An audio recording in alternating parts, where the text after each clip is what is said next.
తన పిల్లలు తన చిత్తానుసారంగా తనకు నచ్చినట్టుగా ఉండాలని దేవుడు భూమి మీద ప్రతి ఒక్కరిని తయారు చేశాడు, పుట్టిస్తూ వస్తున్నాడు. అయితే ఆ ఉద్దేశాలు ఏమాత్రం కూడా ఎరగకుండా, ఆయన ఆలోచనలు ఏమాత్రం కూడా పట్టించుకోకుండా ఎవరికి నచ్చినట్టుగా వాళ్ళు బ్రతుకుతున్నారు. మరి ఇప్పుడు దేవునికి నచ్చే విధంగా, దేవుడే మెచ్చే విధంగా ఎంతమంది బ్రతుకుతున్నారు అని అంటే, ఇదిగో ఇలా ఎవరైతే వాక్యం మీద దృష్టి పెట్టి దేవుని యొక్క చిత్తాన్ని సంపూర్ణంగా ముందు తీసుకెళ్ళాలని ఆలోచన ఉన్నారో వాళ్ళు ఖచ్చితంగా దేవుణ్ణి మహింపరచగలుగుతారు, దేవుని యొక్క చిత్తాన్ని నెరవేర్చగలుగుతారు. సరే, ఈ విషయానికి వచ్చేస్తే ఈ భూమి మీదకి రావడం అనేది అమ్మ గర్భం ద్వారా 9 నెలల వ్యవధిలో మనం రావడం జరుగుతుంది. కానీ ఎప్పుడు చనిపోతుందో తెలియదు. ఆయన ఎక్స్పైరీ డేట్ అయితే రాసి పెట్టారు ఆయన, బట్ వన్ థింగ్ అది మనకు తెలియదు. సో ఎప్పుడైనా చనిపోవచ్చు. ముఖ్యంగా మామూలుగా చూసుకుంటే ఒక 60 సంవత్సరాల వరకు మనిషి జీవితకాలం అని అంటారు, సంతోషం. సో మరి ఇప్పుడు 60 సంవత్సరాల వరకు జీవితకాలం అని అంటే కనుక ఈ 60 సంవత్సరాల్లో మనల్ని పుట్టించిన వారి కొరకు నమ్మకంగా బ్రతుకుతూ ఆయన పనిలో వరదిలుతూ నమ్మకంగా ముందుకు కొనసాగాల్సిన బాధ్యత మన మీద ఉంది. కానీ ఈ బాధ్యతను ఏమాత్రం కూడా స్వీకరించకుండా ఎవరికి నచ్చినట్టు వాళ్ళు బ్రతకాలని ఆలోచనలు చాలామంది ఉన్నారు. ఇదంతా ఒక ఎత్తు అయితే, ప్రభా నేను మీకు నచ్చినట్టు బ్రతుకుతాను, ఇక మీద నేను క్రైస్తవుని అనిపించుకుంటాను. అనగా ఎవరు క్రైస్తవుడు అంటే ఎవరు? క్రీస్తుని ధరించుకున్నవాడును అనిపించుకుంటాను. ఇప్పుడు నమ్మకంగా బ్రతుకుతాను తండ్రి అని చాలామంది నిబంధన చేసుకుని బాప్తిస్మం అడుగు పెడుతున్నారు. సో చాలా సంతోషం, నిజంగా వారి విషయమే దేవునికి మహిమ కలుగును కాక. ఆమేన్. అయితే అలా అడుగుపెట్టిన చాలామంది ఎందుకో మరలా నిర్ధార పట్టారు. అడుగులు వెనకబడుతున్నాయి, ముందుకు పడాల్సిన అడుగులు వెనకబడుతున్నాయి. మరి ఏమైంది మధ్యలో? మరి ఏం జరిగింది అసలు? మరలా అత్యద్భుతంగా మరింత ఆసక్తిగా అడుగులు ముందుకేయాలని ప్రారంభించిన ఈ ప్రయాణం మరలా వెనక్కి ఎందుకు వెళ్తుంది అని అంటే, సాతాను ఎక్కడో మోసం చేస్తూ వస్తున్నాడు అనమాట. అంటే ఎలా అయినా సరే దేవుని కోసం బ్రతకనివ్వకూడదు వీళ్ళని అనుకున్నాడేమో, వెనక అడుగులు వేయించినాడు, నీచమైన దారిలోకి నడిపిస్తున్నాడు. అంటే సాతాను తంత్రాలను మనం ఎరుగని వారం కామని పౌలు గారు మాట్లాడుతున్నాడు ఒక పత్రికలో. అంటే ఎరుగని వారం కాము అని అంటాడంటే వాళ్ళ వాక్యంలో బలంగా ఉన్నారు కాబట్టి వాళ్ళ గురించి మాట్లాడుతున్నాడు. మనం కూడా వాక్యంలో బలంగా ఉంటే మనం కూడా ఆ విషయాన్ని ఖచ్చితంగా చెప్పొచ్చు. సాతాను తంత్రాలు మనం ఎరుగని వారము కామని. ఈరోజున ఆ తంత్రాలు ఎరగకుండా, ఆ తంత్రాలు ఏమాత్రం ఎరగకుండా, సో వాడి ఆలోచనలకు బలైపోయి, వాడి యొక్క మాయకు గురైపోయి మరలా వెనకడుగులు వేస్తున్నారు. ఇది దేవుడు సంతోషించే విధానం అయితే కాదు. నాయనా, ముఖ్యంగా మీరు ఎప్పుడు కూడా శత్రువును తక్కువ అంచనా వేయకండి. వాడు ఎలా అయినా సరే మిమ్మల్ని పడగొట్టాలనుకుంటాడు, వాడు ఎలా అయినా సరే మిమ్మల్ని దారి తప్పించాలనుకుంటాడు. సో వాడు ఆలోచనలు చోటు ఇవ్వకండి. అసలు మీరు క్రైస్తవులకు వచ్చారంటే నా కోసం బ్రతకడం కోసం వచ్చారు. నా కోసం మీరు బ్రతుకుతూ అనేకులను బ్రతికించే స్థాయిలో మీరు ఉండాలి. అంత మంచి బాధ్యతగా మీరు ప్రతి అడుగును వేయగలగాలి. అంతేగా ఎక్కడికి వచ్చి కూడా నేను వాడి క్రియలు చేస్తానంటే ఇంకెందుకు ఇక్కడ రావడం ఎందుకు ఇంకా? కాబట్టి అది మంచి పద్ధతి కాదు. ఈరోజు చాలామంది క్రైస్తవులకు వచ్చి సాతాను గెలిపిస్తున్నారు. ఇది చాలా బాధాకరం. సో అట్లా చేయొద్దు. అలా చేయడం వల్ల ఆయన అంగీకరించడు. ఆయన దేనైనా తట్టుకుంటాడు, నమ్మకంతోనే తట్టుకోలేడు. ముఖ్యంగా తన పరిశుద్ధాత్మను దొక్క పెడితే అసలు ఒప్పుకోడట. సో మరి ఆ స్థాయిలో మనం ఉండకూడదు.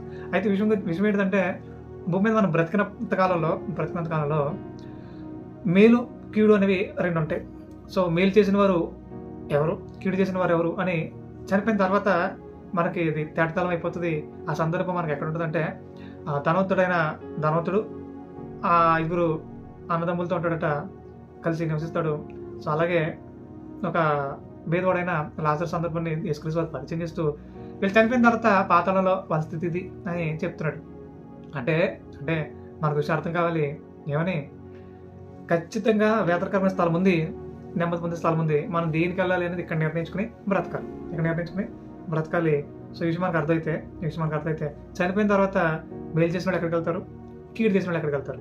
ఒకసారి ఆ వచనం చదువుకునే ప్రయత్నం చేద్దాం. యోహాను సువార్త 5:29 ఈ మాట రాయబడుతుంది. మేలు చేసిన వారు జీవ పునరుద్ధానమునకును, కీడు చేసిన వారు తీర్పు పునరుద్ధానమునకును బయటకు వచ్చారు. అనగా ఈ మరణం నుంచి బయటకు వస్తారు. వాళ్ళు ఎక్కడికి వెళ్ళాలి, వెళ్ళిపోతారు అంటున్నాడు. అంటే ఇప్పుడు మేలు చేయాలనేది ఖచ్చితమా? అంటే క్రైస్తవుడు అంటేనే మేలు చేసేవాడు. ఈరోజున క్రైస్తవులు అని చెప్పుకుంటున్నారు, కీడే చేస్తున్నారు. చాలా మందికి కీడే చేస్తున్నారు. అమ్మో క్రైస్తవుల వాళ్ళ నమ్ముకుంటారు అది ఇలా తయారయ్యారు. ఈరోజు చాలా మంది అలా తయారయ్యారు. సో ఇది ఎవరికి అవమానం? మనల్ని నమ్ముకున్న దేవునికి చాలా అవమానం. క్రైస్తవుని నమ్మొచ్చురా, ఎలాంటి పరిస్థితులు అయినా సరే క్రైస్తవుడు నమ్మకంగా నిలబడతాడు, మాట మీద ఉంటాడు అనే స్థాయికి ఎప్పుడు ఎదుగుతారు క్రైస్తవులు? క్రైస్తవుల అమ్మో మోసగలరా, క్రైస్తవుల వాళ్ళు డబ్బు కోసం సమాజం మీద పడి తిరుగుతున్నారా, దోచుకు తినాలని ఆలోచన ఉన్నారా, అదిరా ఇదిరా అని ఒక అన్ని జనులు మాట్లాడుకునే విధంగా ఉండకూడదు. ముఖ్యంగా అన్ని జనులు ద్వేషపూరితంగా మాట్లాడుకోవడం వేరు, జరిగిన పరిస్థితిని చూపించి మాట్లాడటం వేరు. అంటే చూపించగలుగుతున్నారంటే వాళ్ళకి ఏం కనబడుతుంది, సమాజంలో మేలు చేసే క్రైస్తవులు కనబడతలేదు, మరి ఎవరు కనబడుతున్నారు, కీడు చేసే క్రైస్తవులు కనబడుతున్నారు. అది చెప్పడానికి కూడా చిరాగ్గా ఉంటుంది. కీడు చేసే క్రైస్తవులు ఏంటి చిరాగ్గా? క్రైస్తవుడు అంటేనే మేలు చేయాలి, క్రైస్తవుడు అంటేనే మేలు చేయాలి, మేలుతో అనేకుల్ని నింపాలి, ఆ మేలులో దేవుని చూపించాలి, ఆ మేలులో దేవుని చూపించాలి, దేవుడు మేలు చేసేవాడు అని చెప్పాలి. ఆ స్థాయిలో ప్రతి క్రైస్తవుడు ఉండాలని దేవుడు కోరుకుంటుంటే చాలామంది ఎలా తయారయ్యారు, క్రైస్తవుడు అంటేనే కీడు చేసేవాడు అన్నట్టు తయారయ్యారు. అమ్మో, అది చాలా బాధాకరం, దేవుడు చాలా అమార్కరం. అలా చేయొద్దని మరొకసారి నేను తెలియజేస్తున్నాను. ఇక ముఖ్యంగా బైబిల్ గ్రంథంలో ఒక బలమైన భక్తుడు మనకు కనబడుతున్నాడు.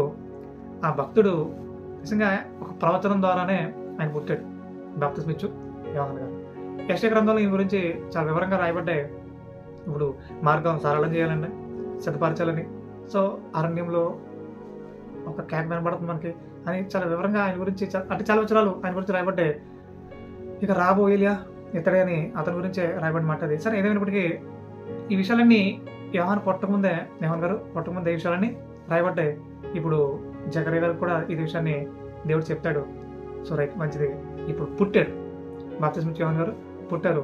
పుట్టిన దగ్గర నుంచి వారి తల్లిదండ్రులు ఆ కుమారుడికి తెలియజేస్తూ వస్తున్నారు, నాయనా నువ్వు మామూలుడు కాదు, నేను పరలోకమందున్న తండ్రి తన కుమారుని భూమి మీద పంపించబోతున్నాడట. ఆయన పంపించే క్రమంలో దానికి ముందుగా మార్గం సిద్ధం చేయడానికి దేవుడిని ఏర్పాటు చేసుకున్నాడు. అందుకే నేను పుట్టించాడు. ముఖ్యంగా మేము ముసలివారం అయిపోయాం, గర్భం మీద ఆశలు వదిలేసుకున్నాం.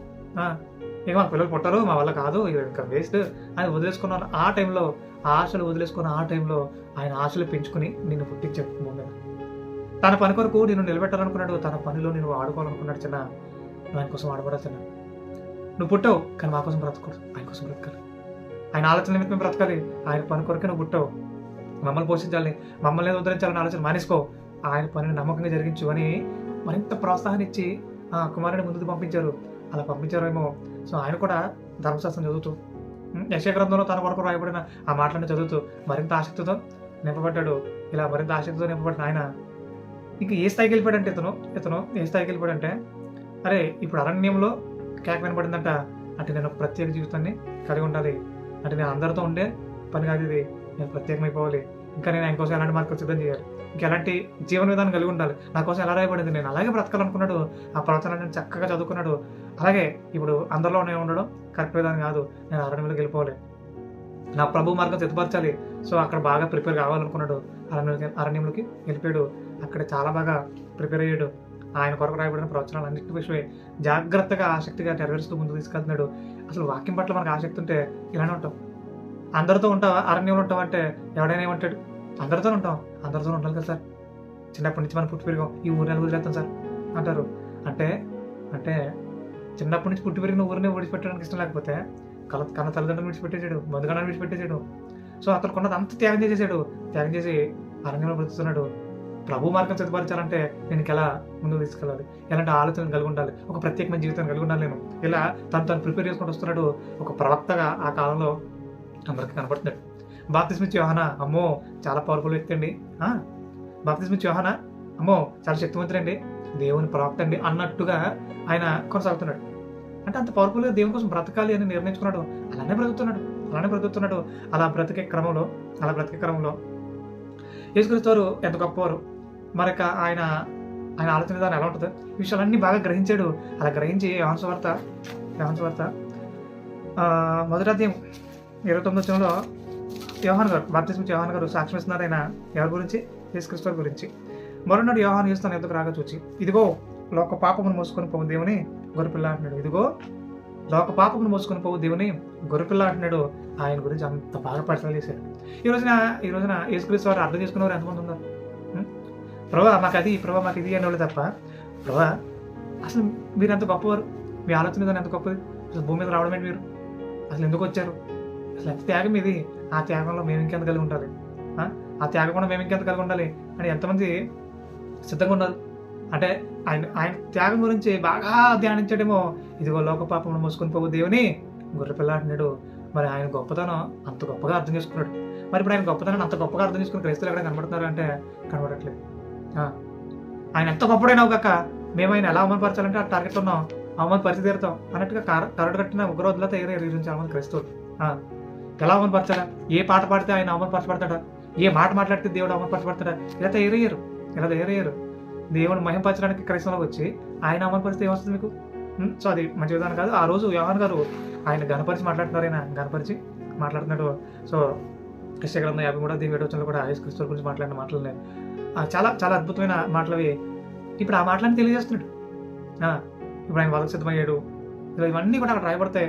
ఆయన సొగసైన స్వరూపమైన లేదు విషయాలన్నీ రాయబడతాయి.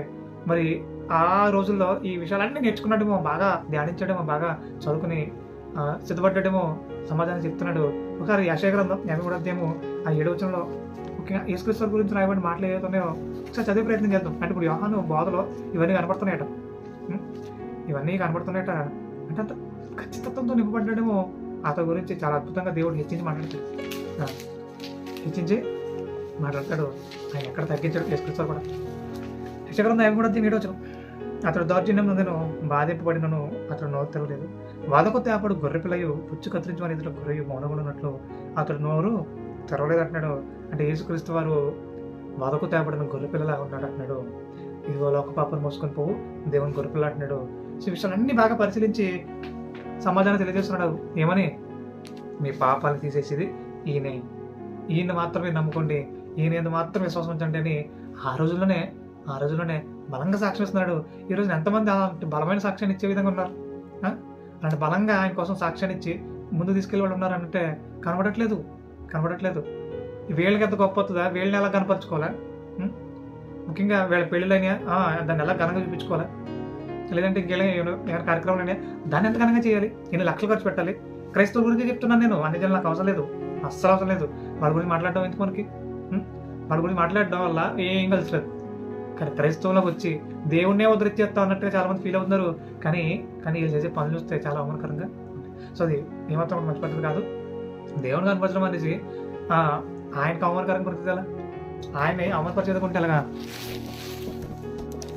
కాబట్టి ప్రియమైన వాళ్ళరా, రోజు మనం ఆలోచించేదాను అద్భుతంగా ఉండాలి. అంతేగాని ఆయన ఎలా అవమానపరచాలా, ఆయన ఎలా కించపరచాలి అన్నట్టుంటే ఏం కలిసి వస్తుంది మనకి? సో అది కరెక్ట్ విధానం కాదు. ఇప్పుడు యేసుక్రీస్తు వారిని బాప్తిస్మా ఇచ్చే యోహాను చాలా ఉన్నతంగా హెచ్చించి మాట్లాడుతున్నాడు. అలా అనేకుల్ని సత్య సంబంధులకు తీర్చిదిద్దే ప్రయత్నంలో చాలా కష్టపడుతున్నాడు. అతను తినే తిండి కానివ్వండి, అతను ప్రతి విధానం కానీ కంప్లీట్గా అందరికంటే వేరుగా ఉంది. ఎందుకుందా అలా? నా గురించి రాయబడిన ప్రవచనాలు అలానే ఉంది, నేను అలాగే బ్రతకాలనుకున్నాడు, కట్టుబడ్డాడు. ఈరోజు వాక్యాన్ని కట్టుబడి ఆయన కోసం నమ్మకంగా బ్రతుకుతున్నారు ఎంతమంది ఉన్నారు. సో అలా బ్రతకగలిగితే దేవుడు చాలా సంతోషపడతాడు. ఆయన సంతోషపడమే కదా మనకు కావాలి. మనం పుట్టిందే అందుకు ఆయన సంతోషపెట్టడం అనేసి మనం సంతోషపడతా ఉంటే, మనమే సంతోషాన్ని ఎదుర్కొంటూ ఉంటే మనకి అది ఎంతవరకు కరెక్ట్? సో అది ఆ విధానం కరెక్ట్ కాదు. సో ఇప్పుడు ఆయన గురించి లేకపోయిన మాటలేంటి? వాదకు తేపడు గొర్రె పిల్లలా ఆయన ఉన్నాడట. ఆ విషయాలన్నీ ఆ రోజున యువత సమాజానికి యోహాను గారు తెలియజేస్తా ఉన్నాడు.